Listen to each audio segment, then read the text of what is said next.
भैया अमर लोक की अखत कहानी, बात चले न जादू टोना है, वहां नूर का पलका, नूर का तकिया, नूर ही का सरियाना। यानी नूर ये उर्दू भाषा का अल्फाज है। हम लोग नूर उस अखंड प्रकाश को कहते हैं। वहां प्रकाश ही प्रकाश ओतप्रोत है और वहां ये जीव जीव नहीं रहता। वहां क्या होता है? अरे कारत किलो रेबा हंसाय मेरा तो पी रहे दीवे तो आनंद से न आघाई। यानी वहां ये जीव जाकर के हंस होता है, तब उसे परमहंस कहते हैं। अच्छा, अब वहां किलोले कर रहा है, आनंद कर रहा है, उसी को निजानंद परमानंद शब्दों से कहा जाता है। और यहाँ जीवत्व भाव छूट जाता है और वहां प्रकाश ही प्रकाश अखंड हो रहा है। उसी के लिए तुम्हारा गीता प्रमाणित और कर रहा है। अध्याय 15 में भगवान कृष्ण समझा रहे हैं अर्जुन को कि हे अर्जुन, न तप भास्ते न सूर्यो न शशांगो न पावका यद गत्वा निवर्तन्ते तद्धम परमम।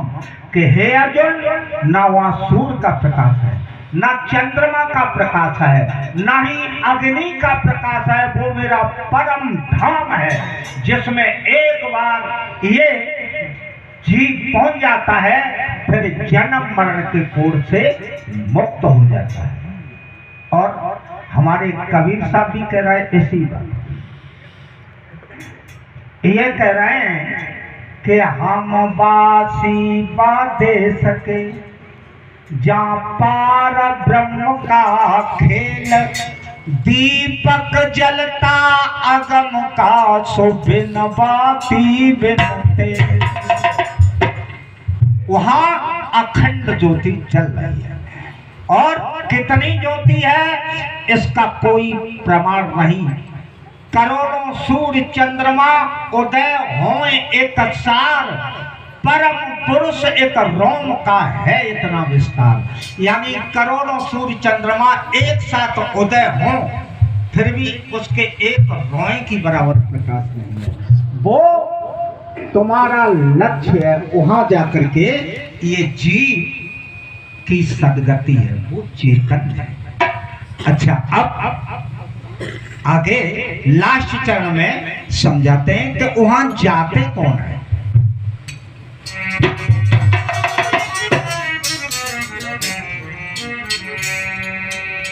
कि बहुत दिना है गए में मिलवे, अरे सतगुरु जी से जाऊंगी चरण पखारे गुरु जी के, मैं तो जीवन सफल बनाऊंगी।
हाँ सज्जनों, देखिए वहाँ का जो आनंद है, वहाँ कोई बिरले परमहंस जाते हैं, सबकी सामर्थ्य नहीं है। लेकिन ये शब्द जो मैंने कहे हैं, कहने का मतलब ये है कि ये कहने में सरल है, सुनने में भी सरल है, लेकिन ये आनंद आप पाओगे कब? जब सच्चे सदगुरु की शरण में पहुंच जाओगे तब। और यदि कहीं कनक का गुरु मिल गया, कहने का मतलब यह है बन गई पूरी वीडियो सही तरीके से। हमसे आपको बहुत है, आपसे हमको ना है। तो आपके इस पावन नगर में श्री संतों सहित महाराज जी आए हैं, तो सतगुरु आए हैं। सब बोलेंगे, पहले हम उससे बोलेंगे। सतगुरु आए हैं, रे नरतन चोला सफल बनाए। सतगुरु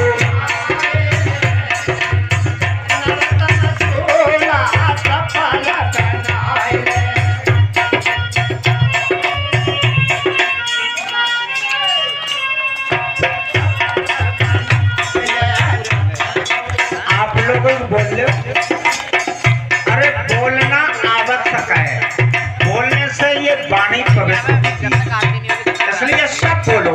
हमारी माताएं, बहनें, बेटियां सब बोले। सतगुरु आए हैं, नरतन चोला सफल बना ले। सतगुरु आए हैं, नरतन चोला सफल बना ले। अरे श्रद्धा के तू फूल बना ले, श्रद्धा के तू फूल बना ले, श्रद्धा के तू फूल बना ले, श्रद्धा के तू फूल बना ले। चरण धोई चरणामृत पाए ले,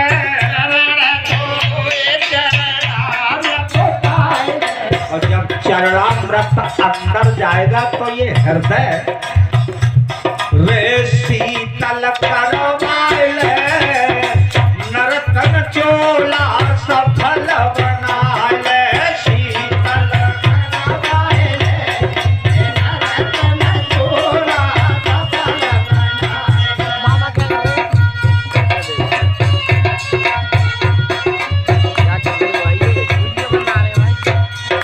सतगुरु आए हैं रे, नरतन चोला सफल बना ले। सतगुरु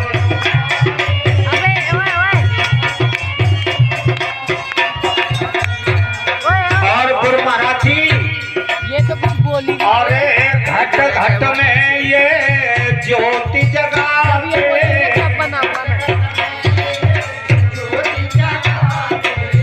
घट घट में ये ज्योति जगाते,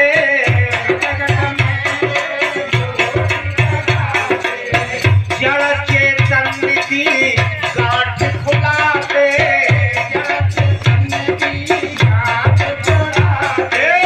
जड़ चेतन की गांठ खुलाते। अरे ये की खुलवाए रे, नरतन चोला सफल बनाए।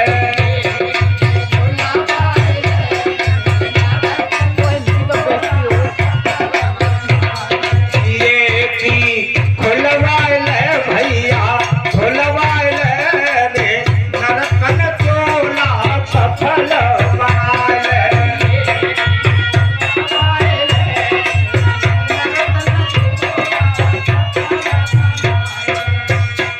और सतगुरु देव बटेश्वर वासी,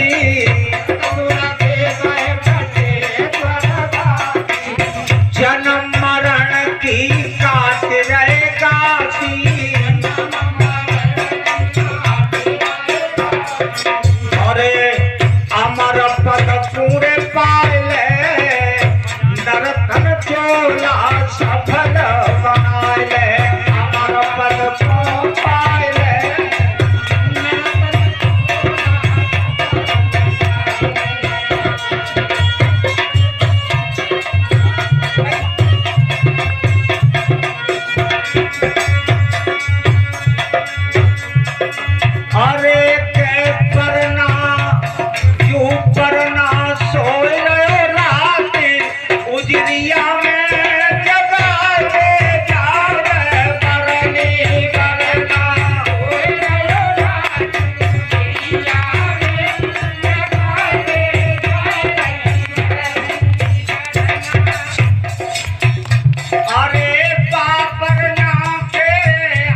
शांति का संयोग बनाए रहें इसी तरीके से।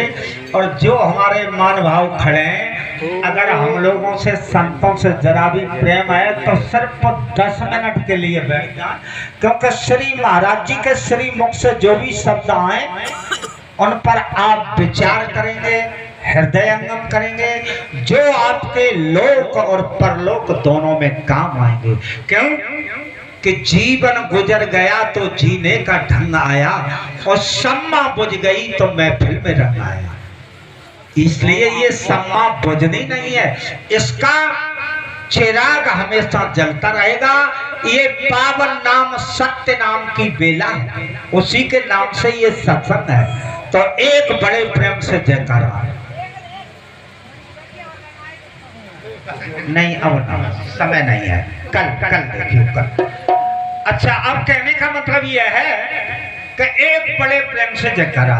बोलो सद्गुरुदेव भगवान की, बोल साचे दरबार की जय। ओम शांति शांति शांति। लला माइक के लिए इनकी महाराज के लिए क्या नाम है, गोविंदा की वीडियो बनानी है। कब बनाएगा गोविंदा को? तो बनाए जब बोलेंगे तभी तो बनाऊंगा। पापा बोला तो मैं बनाऊंगा।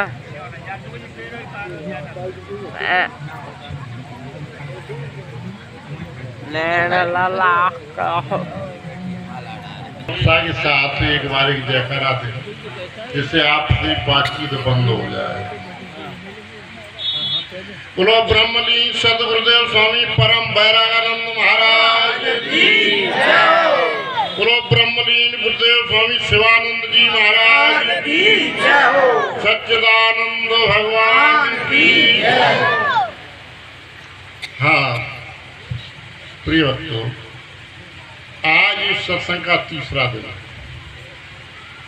और इस मंच से संतों ने एवं भक्तों ने आपके इस चोला को सार्थक बनाने के लिए, सफल बनाने के लिए नाना तरह से आपको समझाया। अभी ये भी गा रहे थे नरोत्तम चोला सफल बना ले। सफल कैसे होगा? बात ये, जब तक सफल नहीं है तो रूप जरूर है मनुष्य का, लेकिन मनुष्य नहीं। क्यों? चाहे कथा भागवत की हो, सत्संग हो, या और कोई लीलाबंदी हो, हमारे धर्म ग्रंथ केवल मानव से ये कहते कि हे मानव तू मानव बन। कभी पशु से तो नहीं कहा, घोड़ा से नहीं कहा घोड़ा तू घोड़ा बन, बैल तू बैल बन, गाय तू गाय बन। मानव कोई करता, जो भी शिक्षा दीक्षा जो कुछ भी होता है केवल मानव के लिए होता है। कहीं आप लोगों ने विद्यालय ऐसा देखा जिसमें जानवर पढ़ते हो? केवल मानव के लिए। और मानव से ही कहा गया कि हे मानव तू मानव बन। इसका मतलब है कि तू मानव अभी बना नहीं है। अगर मानव बना होता तो ये कहने की जरूरत नहीं पड़ती कि मानव तू मानव बन। मानव कब है? जब अपने चोला को सफल बना देगा।